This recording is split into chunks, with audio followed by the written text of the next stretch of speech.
തിരികെ എത്തുമ്പോൾ നമ്മൾ പോകുന്നത് പാലക്കാട് വാളയാറിലേക്കാണ്. അവിടെ വട്ടപ്പാറയിൽ കാട്ടാന ട്രെയിൻ തട്ടി ചെരിഞ്ഞു.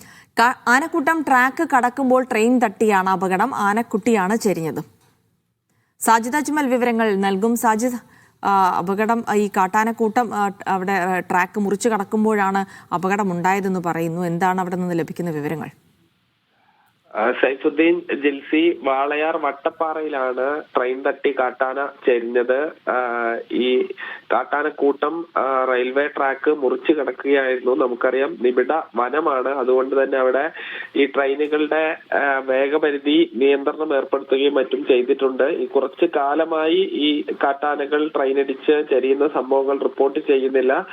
ഇതിനിടയ്ക്ക് വലിയ തോതിൽ ഇത്തരം സംഭവങ്ങൾ ആഴ്ചയിൽ 1 or 2 സംഭവിക്കുന്നുണ്ടായിരുന്നു. അടിസ്ഥാനത്തിലാണ് ട്രെയിനിന്റെ വേഗത കുറയ്ക്കാൻ ഈ വനം വകുപ്പും റെയിൽവേയും ചേർന്ന് തീരുമാനം എടുത്തത്. ഇവിടെ ഫെൻസിംഗ് ഉൾപ്പെടെ സംവിധാനങ്ങൾ ഒരുക്കിയെങ്കിലും ഇപ്പോഴും ഈ കാട്ടാനക്കൂട്ടം റെയിൽപാത മുറിച്ചു കിടക്കുന്നത് പതിവാണ്. അങ്ങനെയാണ് യശ്വന്ത്പൂർ എക്സ്പ്രസ് പുലർച്ചെ 4:30 വരുമ്പോൾ ഒരു ആനക്കുട്ടി ട്രെയിനടിച്ച് ചെരിഞ്ഞത്. എന്തായാലും ട്രെയിൻ ഗതാഗതമെല്ലാം പൂർവ്വസ്ഥിതിയിലായിട്ടുണ്ട്. റെയിൽവേയുടെ ഉദ്യോഗസ്ഥരും വനം വകുപ്പ് ഉദ്യോഗസ്ഥരും സംഭവ സ്ഥലത്ത് എത്തിയിട്ടുണ്ട്.